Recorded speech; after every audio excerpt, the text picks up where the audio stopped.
Well, it's a great honor and pleasure to be here, Susan.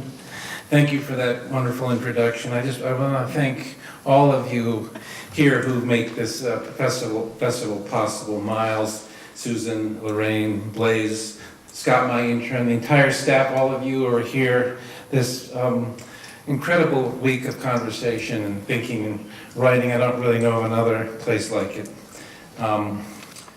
So I'm going to read from about 3 or 4 books this evening and start with a bird poem and end with a bird poem.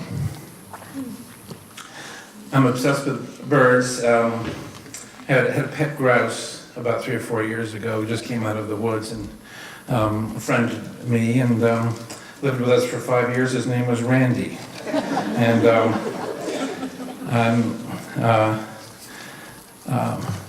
I'm still very attached to his memory, and I'll conclude with a poem about Randy, but I'm going to open with a poem about a thrush. This is called To Hear and Hear. The hermit thrush is set for 6 to sing his song as if it were the end of the world, and he was stirred by dusk to sing the same sweet song again and again in the understory, as if to say it's neither words nor meaning that matters in the end, but the quality of sound, as if we were deafened by the sun and needed his song as a key to unlock our ears, to hear and understand, to see and see, knowing that this one day is the end for now, which it is, he claims with a song, just loud enough to pierce the woods until the night descends like 1,000 veils, and then just one. The title of this book is Night Mowing. We have a neighbor who mows the field below our house at night with a giant farm awl and chugs through the grass. His name is Ed Temple. I call him Francis in the poem only because it sounded better, and he was very upset about that. His brother's a plumber. But Ed is a wonderful farmer, and that sound has now entered my psyche, so that even when I'm fully awake during the day, I hear it. Memory is a kind of accomplishment, William Carlos Williams said. This is the epigram for the poem. I remember the drone of Francis Temple's farm awl mowing in the dark of a mid-September night. Its deep, desultory blasts were so also guttural, half motor, half cat, as it labored in the meadow back and forth, felling hay in 6-foot rows with a sickle bar that rattled like a snake. The memory of that mowing grows in my mind, which is also a field that's overgrown with every weed and type of grass, no less real than the tractor itself, mowing in the dark. I wake with a start to the sound of that engine, the same old farm awl I heard as a boy, so that I am forever waking and remembering at the same time to the accompaniment of a tractor I cannot see in the meadow, but know is there as it is tonight, 30 years later, growing newer instead of older, as it takes me back and it's moving forward down the rows of waist-high hay that fall like hair against the earth.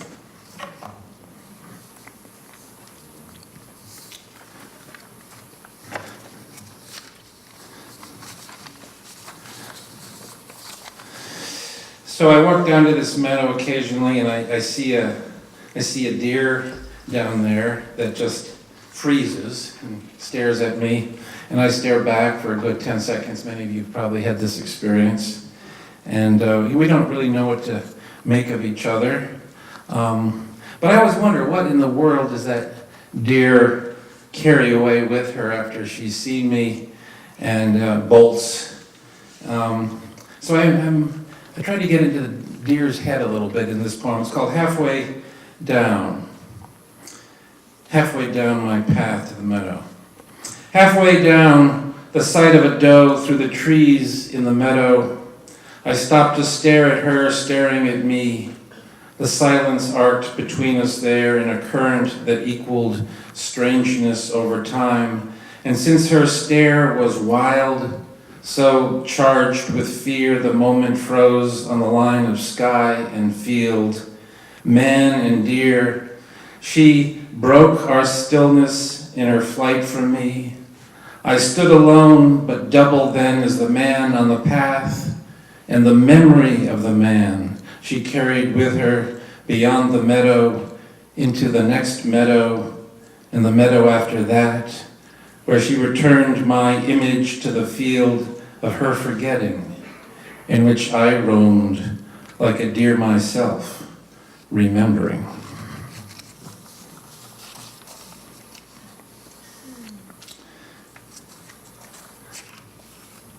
This next poem is one that sometimes you go out for a walk and then you come back and you just write something down and it's there. Other poems you write, you spend years writing, and this is one of those that just was sort of dictated to me, and I didn't change it much.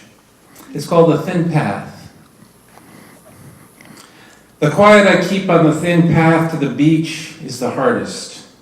The sound of your talk below and the waves unrolling against the shore of broken stones is an oracle, my future now of loving you.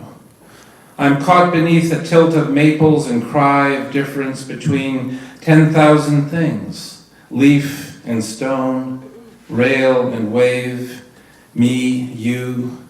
I feel old in this descent, naming blossoms along the trail, hyacinth, lilac, and roses. I feel a table has been righted in my heart, and I'm ready now to place a vase at its center with a single flower.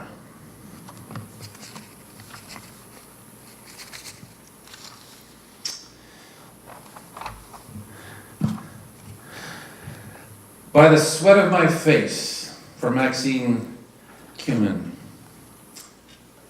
Part may be more than whole, least may be best. Robert Francis wrote this as two epigrams here.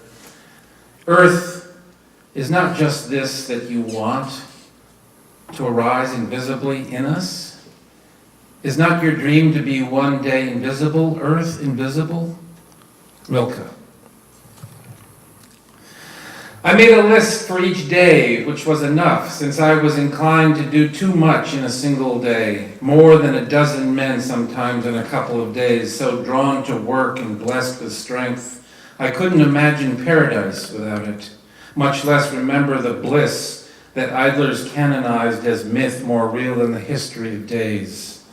Fix the bridge, weed the beans, till the corn, plant some chard. Waited 50 years for that line. I wrote in the box of my birthday, which in the rule of night became an order for that day, like all the other days that authorized my sleep, to grant me another day as long as I saw the ruse of difference between each thing, then woke with a charge of putting my mind to the dream, which was my work in the garden, the plot that needed me, and not the other, in rows of text that merely bloomed. To be the genius of my own patch, with only so many days to plant and grow and reap.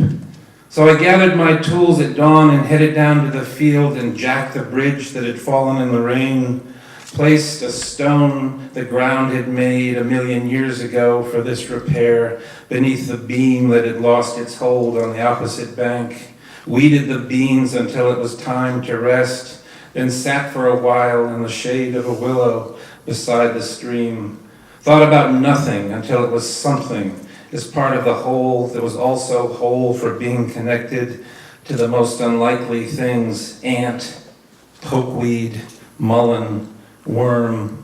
Stuck my head in the stream like a lure for the big one that always gets away. Walked back to the garden to till the corn, only to find the corpse of a mouse inside the case that houses the machine. back up then to fetch the ratchet and a little shroud to bury her in. Slower this time than before, and grievous now.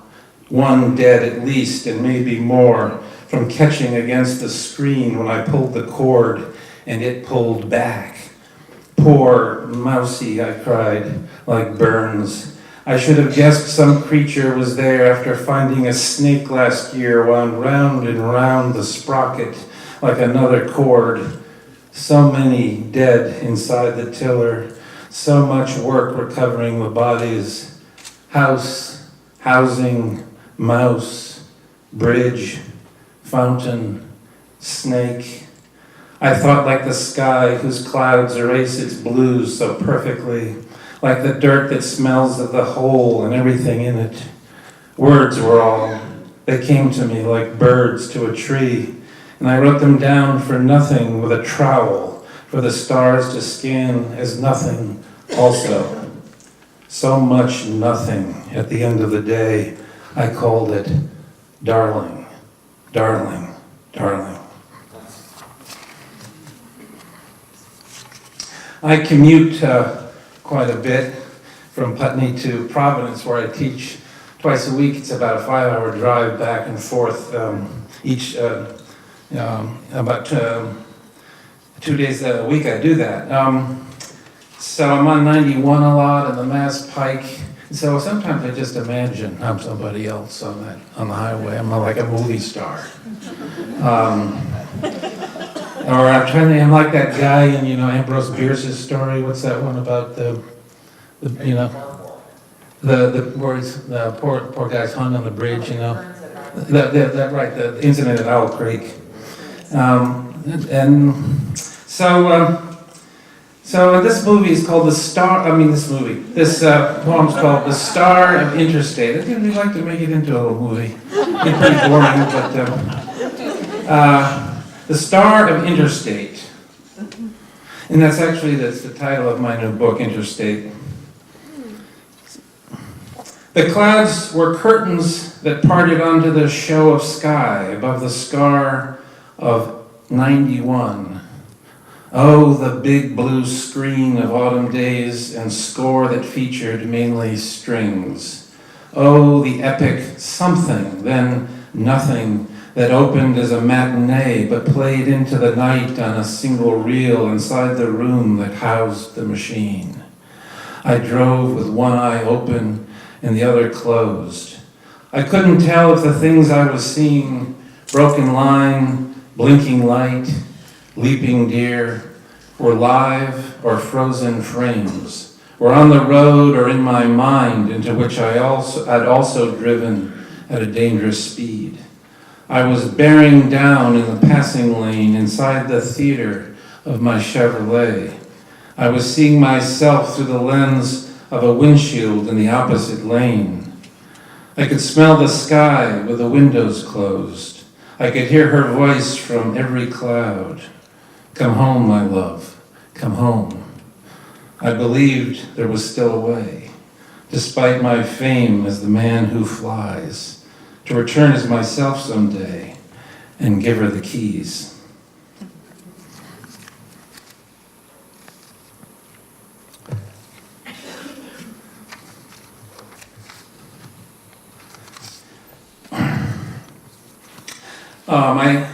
My father lived up on White Earth Reservation in Minnesota, died in Detroit Lakes about 4 years ago now. And I used to call him from Vermont. And he'd often be sleeping. He had a series of strokes near the end of his life, and his wife would answer, who happened to be a nurse, and would tell me how he was doing. So I wrote this wrote this poem about those phone calls and imagining him there on this lake in Minnesota. There's a reference to a lake called Bad Medicine. Chippewa call lakes that don't have any inlet or outlet bad medicine. Even though these lakes are beautiful, if they don't have an inlet and outlet, they're bad medicine. The nurse calls to tell me on Sunday evenings how he's doing.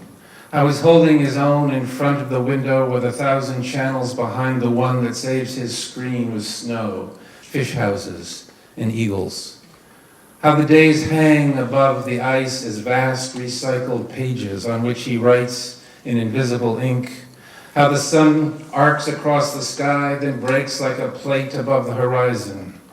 How the temperature drops below zero at dusk, then continues to fall till morning. In this way, she teaches me how to speak to him in his sleep at his home in Minnesota, which is the same, she says, as talking to a friend you've never met, but grown close to nonetheless from hearing his voice. I hear the snow falling as she holds the phone outside the window. Silence is the sound of snow falling on snow, I think, as I listen to the flakes inside the air before she closes the window.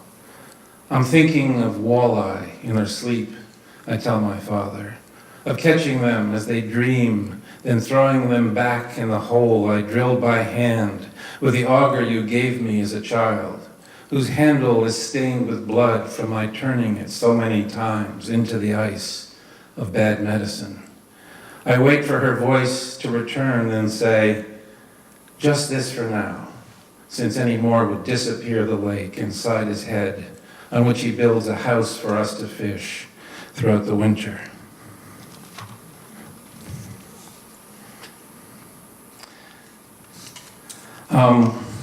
Susan mentioned Ruth Stone, who I very fortunately got to know the last 3-4 years of her life. Up in Ripton, actually, she lived there near Breadloaf. And I would visit her about once a week and talk to her. She was blind, so she couldn't write much anymore. The great Ruth Stone, who was was a national treasure. Her house is still up there. We're trying to save it, turn it into a writer's retreat for single women with children. That's where she raised 3 daughters by herself after her husband committed suicide in 1958.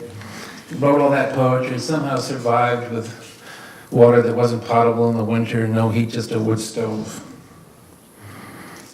And she wrote this poem before she died. It's called Tell Me. Tell me, Ruth, how is your vision? Lord, I say, know you not how it is with me? You who are blind to the sorrows of all things temporal, you who are not even the wind sliding under the door, how is it that I hear this echo, catching even in my blind eye the death throes of a distant star? And you say, voiceless as the forests of the mountains of the Sahara, of the Gobi, and the Kalahari. Swept away. And so, I think one thing she taught me, I felt like she needs to teach me something every day. And I wrote this in memory of her, called The Gift, for Ruth Stone, June 8th, 1915 to November 19th, 2011. And it's in her voice. All I did was write them down wherever I was at the time. She believed that poems just came to her from across the universe like a train. She could hear them coming. She'd be out, hanging laundry, and she'd hear one coming, and she'd run inside and write it down. And she said most of them I never had a chance to. And she said she lost more poems than she wrote that way. But she took no credit at all for ever writing any of her poems. All I did was write them down wherever I was at the time, hanging laundry, baking bread, driving to Illinois. My name was attached to them on the page, but not in my head, because the bird I listened to outside my window said I couldn't complain about the blank in place of my name if I wished to hold both ends of the wire like a wire and continue to sing instead of complain. It was my plight, my thorn, my gift, the one word in 3 I was permitted to call it by the muse who took mercy on me as long as I didn't explain.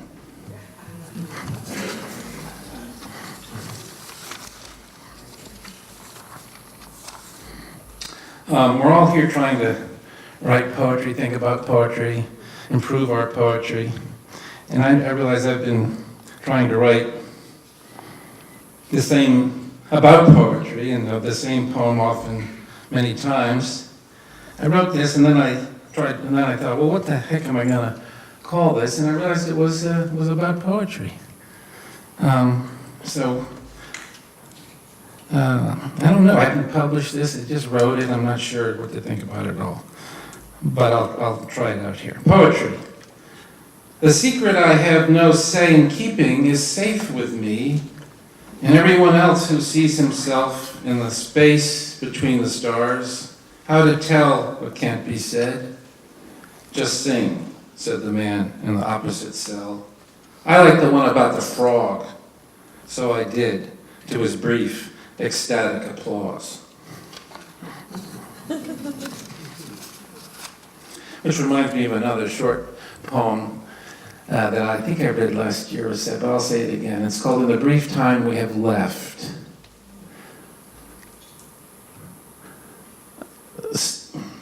In the brief time we have left, let the ant live that's crossing the table. Give me a kiss. Give me another kiss.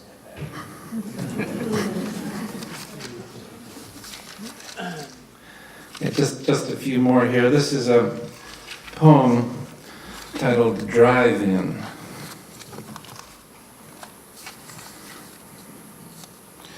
The still here of here was enough, a hidden spot in the semi-dark of dusk at a drive-in theater. We knew the feeling of being watched from behind the screen, so we watched back, whispering a secret we swore to tell. We were the stars, both watching and acting, making it up. No different than the way we lived with the knowledge that our bones were bugged by the God who flickered in the gears of the projector. We were so moved by the movie in the open air that we continued seeing the giant screen long after the credits ran. We saw the moon-lit lake beside the road as the infinite reel of our own romantic comedy, and the moon as the bulb inside the machine, projecting our dreams onto the sky. We stopped the car at the shore for this second feature, then put down the top to listen to the waves beneath the stars. Suff, suff, lap, lap, such tepid applause for all our jokes and vows. Such minor noise from the little waves on the cold, flat stones of the beach where the lifeguards meet after work on their long, white towels.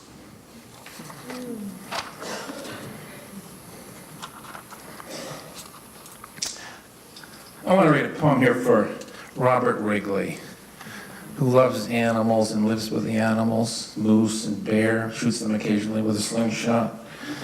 Get him away from his garbage. And so if you live with the animals and are close to them, like the snakes and the little mice and the bears, they teach you more than people can teach you often.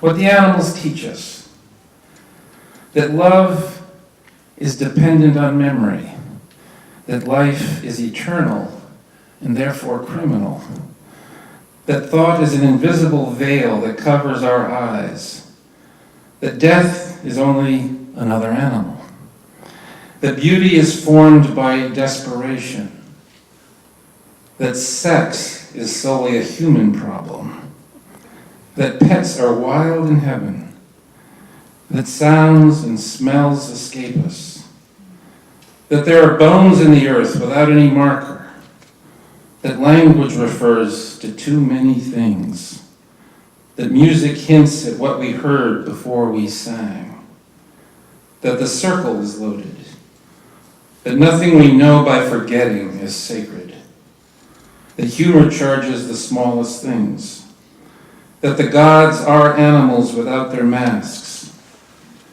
The stones tell secrets to the wildest creatures, that nature is an idea and not a place, that our bodies have diminished in size and strength, that our faces are terrible, that our eyes are double when gazed upon, that snakes do talk as well as asses, that we compose our only audience, that we are geniuses when we wish to kill, that we're naked despite our clothes, that our minds are bodies in another world.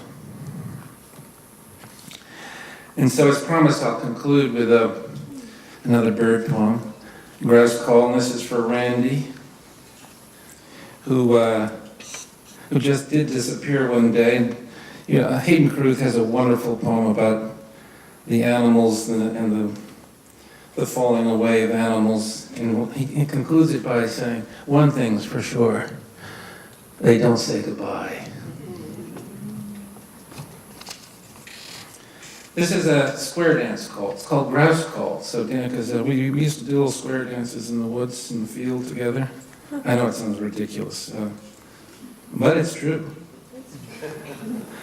Do-si-do and say hello to drumming bird. Slow it down and pick it up once and a half and let her go. It's right by wrong you go. Turn to your left and freeze the dough. Promenade to the field below. It may be the last time, I don't know. Alamand, right with Mr. Crow. You can't go to heaven when you carry on so. Yellow rock, red rock, oh by Joe. Dangle now outside the no. Timorous beastie, oh. Thank you.